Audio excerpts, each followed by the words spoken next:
Way before the first selfie, the ancient Greeks and Romans had a myth about someone a little too obsessed with his own image. In one telling, Narcissus was a handsome guy wandering the world in search of someone to love.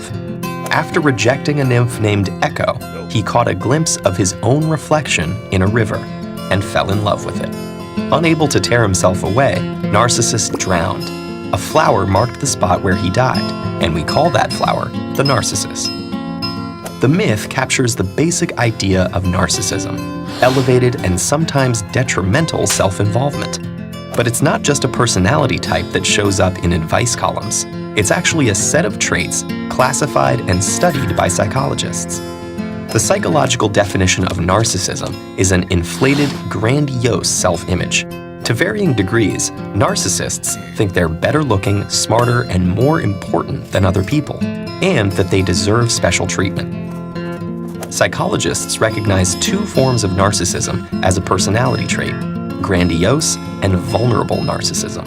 There's also narcissistic personality disorder, a more extreme form, which we'll return to shortly. Grandiose narcissism is the most familiar kind, characterized by extroversion, dominance, and attention-seeking. Grandiose narcissists pursue attention and power, sometimes as politicians, celebrities, or cultural leaders. Of course, not everyone who pursues these positions of power is narcissistic. Many do it for very positive reasons, like reaching their full potential or helping make people's lives better. But narcissistic individuals seek power for the status and attention that goes with it. Meanwhile, vulnerable narcissists can be quiet and reserved. They have a strong sense of entitlement, but are easily threatened or slighted. In either case, the dark side of narcissism shows up over the long term. Narcissists tend to act selfishly, so narcissistic leaders may make risky or unethical decisions, and narcissistic partners may be dishonest or unfaithful. When their rosy view of themselves is challenged, they can become resentful and aggressive. It's like a disease where the sufferers feel pretty good, but the people around them suffer. Taken to the extreme, this behavior is classified as a psychological disorder called narcissistic personality disorder. It affects 1 to 2% of the population, more commonly men. It is also a diagnosis reserved for adults. Young people, especially children, can be very self-centered, but this might just be a normal part of development. The 5th edition of the American Psychiatric Association's Diagnostic and Statistical Manual describes several traits associated with narcissistic personality disorder. They include a grandiose view of oneself, problems with empathy, a sense of entitlement, and a need for admiration or attention. What makes these traits a true personality disorder is that they take over people's lives and cause significant problems. Imagine that instead of caring for your spouse or children, you used them as a source of attention or admiration. Or imagine that instead of seeking constructive feedback about your performance, you instead told everyone who tried to help you that they were wrong.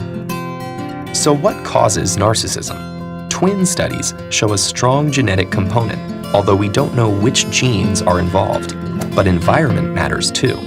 Parents who put their child on a pedestal can foster grandiose narcissism, and cold, controlling parents can contribute to vulnerable narcissism. Narcissism also seems to be higher in cultures that value individuality and self-promotion. In the United States, for example, narcissism as a personality trait has been rising since the 1970s, when the communal focus of the 60s gave way to the self-esteem movement and a rise in materialism. More recently, social media has multiplied the possibilities for self-promotion. Though it's worth noting that there's no clear evidence that social media causes narcissism. Rather, it provides narcissists a means to seek social status and attention.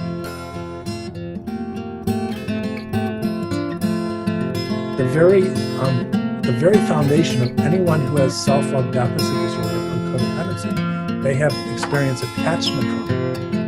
They had a narcissistic parent, a pathological narcissistic parent, who was conditional in the way that they took care of them. They were more than likely neglectful, abusive, or depriving to anyone that got them mad, disappointed them, or didn't meet their narcissistic needs. So at the very core of self-love deficit disorder, codependency, is a dissociated childhood with trauma.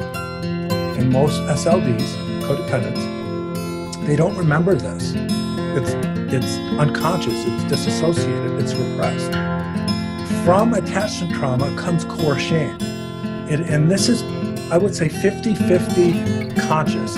Every SLD I know can tap into their core shame. They can access, I'm just a bad person, no one loves me, I'm not pretty enough, I'm not smart enough, I'm not interesting enough, I'm not tall enough, I'm not short enough. It's just fundamental, it's a feeling, it's a belief that you are flawed, that there's something wrong with you, that the only way that you can be loved is by molding yourself into a person who can take care of another one. From the core shame, which is 50% conscious and 50% unconscious, comes this pervasive feeling of deep, aching, pathological loneliness. It's this excruciating feeling of existential void. Every SLD knows this. This is the feeling that you get if you leave a relationship, if someone leaves you. It's the feeling you get in between relationships. It comes from core shame, and it comes from attachment trauma. That loneliness is so deep and so severe, it's debilitating. And you all know, if you can identify with the diagnosis of self-love deficit disorder with codependency, you know exactly what I'm talking about. So how do you get rid of this pain? Well, if loneliness is being alone and feeling like you're a broken person, then you have to be with someone else. So what happens is that person will need to be in a relationship is the drug for which you are medicating the pain of loneliness, the pain of core shame, and the pain of attachment trauma. So when you meet the narcissist, who in the beginning, more often than not, is gorgeous, beautiful, sexy, intelligent, charming, the sex could be off the charts, incredible, you don't fall in love with a narcissist because he or she's bad. You fall in love with them because of the chemistry kind of lies to you and makes you think this is something special. It goes away. So in that sense, this SLDD thing, this codependency thing, is an addiction. The relationship with the narcissist is the drug that takes away the pain of the loneliness, the shame, and the trauma.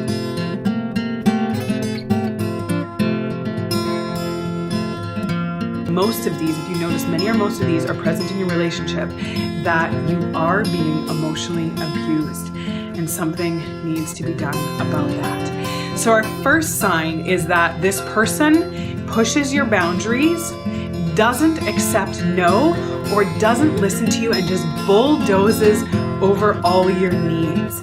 So they just actually don't listen to you. When you say no, when you say something's not okay, they completely ignore it and completely disregard it. The next sign is that they oftentimes will humiliate or degrade you. So if it's in private or even especially in public, they'll put you down or make you kind of the butt end of their jokes in front of other people.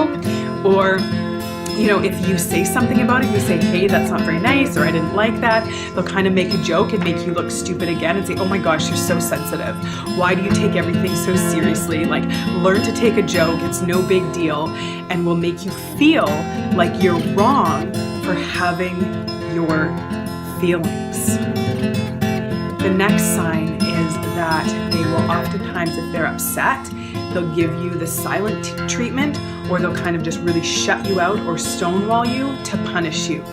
And it's not because they're trying to take a timeout, like they're feeling emotionally overwhelmed and they just need a timeout, a minute to regroup, a few minutes to collect themselves so they can come back and kind of deal with the issue.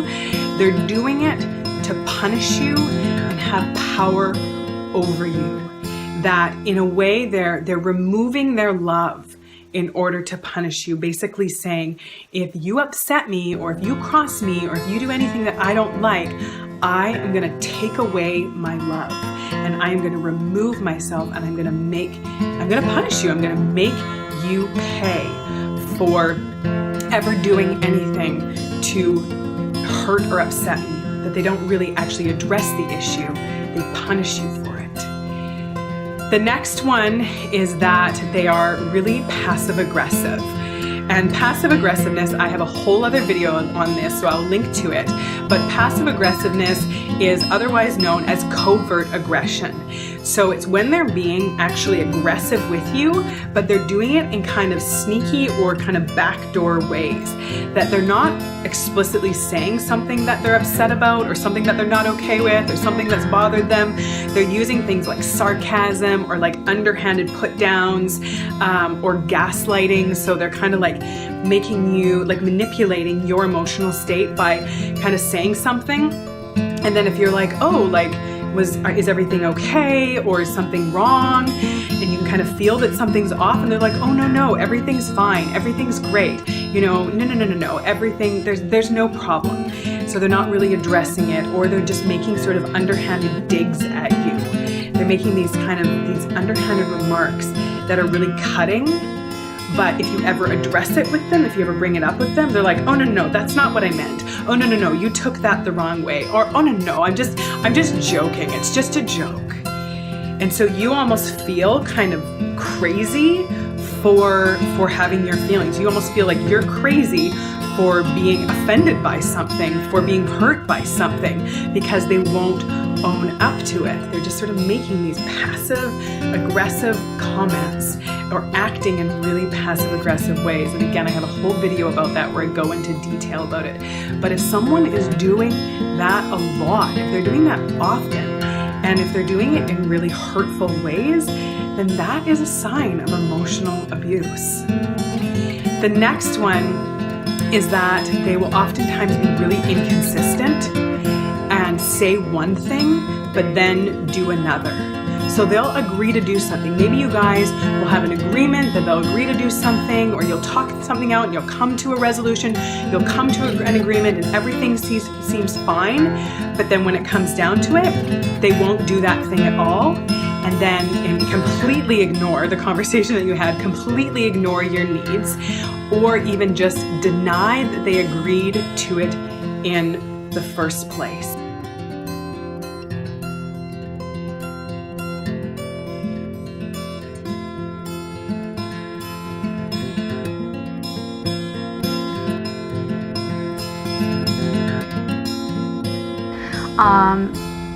And our average client had a bachelor's degree or higher, and were professional women, doctors, attorneys,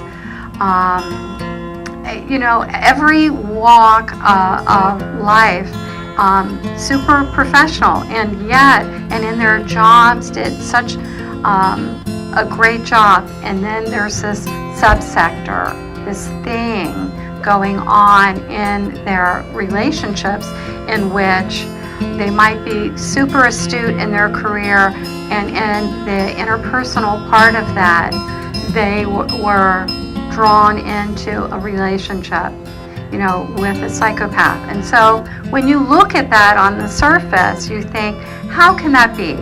How can there be a teacher, a therapist, a doctor, an attorney on one hand that is so proficient and skilled, and on the other hand, you know, end up in a relationship with such profound pathology?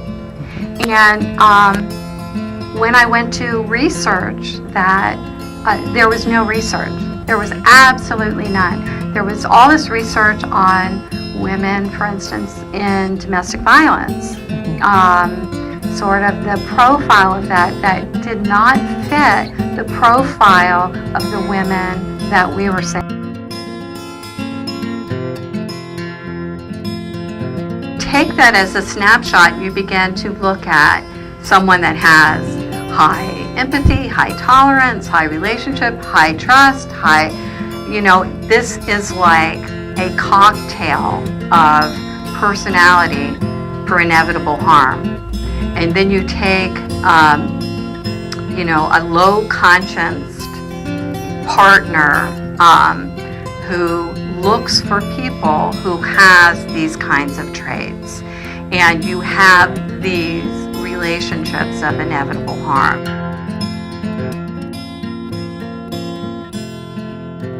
When clients come in, they're frequently high-strung, nervous, high levels of fear, very low self-esteem, panic attacks, phobias, obsessive compulsive behaviors, and they feel like they're going mad. And of course, all of you who have been in a dynamic with a narcissist, you do feel like you're going mad at the end of everything. And they're going to say, they're going to spin it to make you look crazy. And don't be surprised if they have some sort of proof that you are crazy, because that's the levels to which they will stoop in order to win. Because to them, it's about winning. They're going to say it's about love and all this other stuff that you know is a bunch of because you've had to deal with them in a more personal way. But they're not going to tell people that. Okay. She writes, they may have insomnia, eating disorders, underweight, overweight. They will be working through a lot of emotions involving shock, anger, and guilt.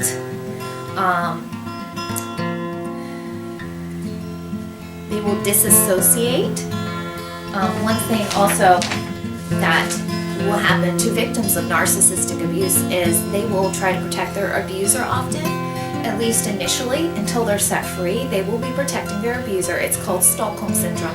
And they will make excuses for them, and they will maybe cover up for them, and they'll try to downplay what the narcissist has done, because the victim and the narcissist probably have a bond. Some sort of a bond has occurred, and the narcissist knows that they have power over the victim or the target, and they use that to their advantage to exploit them. And they're very, very happy to do so. They take great delight in manipulating and exploiting and humiliating other people and getting away with everything themselves. They think it's fun. If they can get away with it, they get off on this kind of stuff, sort of. You know, this is what makes them really tick. They just love it. You know, one thing you'll see, maybe you've seen before, when you're in a dynamic with a narcissist, you've probably seen the narcissistic smirk. And you know what I'm talking about when I say the smirk, you know? That evil little grin that comes across their face when they realize that they just pulled off a big, huge thing, and they're gonna dump everything on you, you know? I mean, and this is hard. This whole thing is hard because you're dealing with a type of evil that you've never come across before, and you realize how much evil you're like facing at this point, with all the games, the head games and all that, you know, baiting and bashing and gaslighting and all sorts of stuff.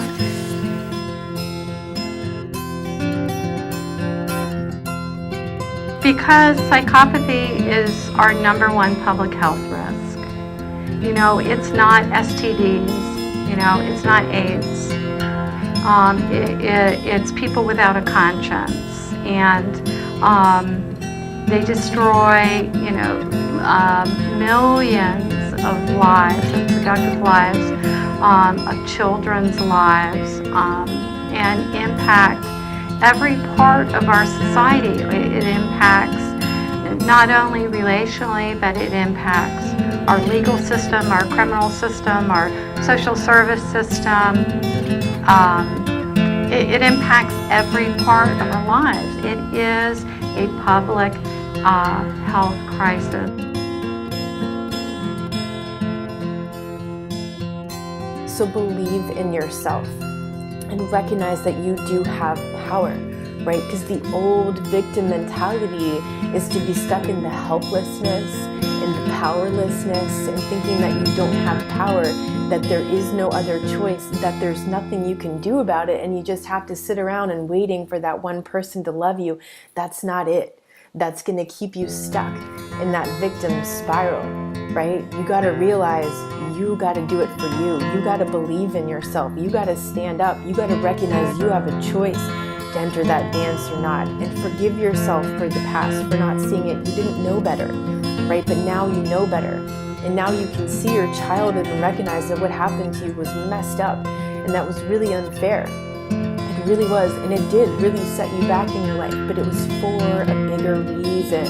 It was for some reason to help you find it within yourself. Because when no one else believes in you, that is exactly your opportunity to believe in yourself. So self-love comes from self-care. It's not like you sit in front of the mirror and you're like, I love myself, I love myself. myself, I love myself, and then you just start to believe it. You know, Ross and I were talking about that a little bit in the interview I did with him a few months ago. You know, he said it's not about that, it's about the self-care work. I agree 100%, right? My self-love builds as my self-care improves. So you got to take care of yourself and start with your mind. Start with where you're putting your attention. Start with your mindset. And if your one mental perspective shift of today is that you recognize now that you do have power there. You're not powerless. You're not helpless over what happened to you. You can take the reins of your destiny in your hands, and you can create the future that you want. You can cultivate that sense of self-love, which then radiates out, and then you have this much better radar of understanding who these people are that are coming into your life. Do they really love me? Do they really respect me? It's going to become a lot clearer the more that you love yourself, the more that you respect yourself. And the more that you love and respect yourself, the more you're going to start to attract people who are treating you on that level. So forgive yourself for the past. Empower yourself with the power of choice and self-responsibility now and moving forward. You can do it. Big hug to you.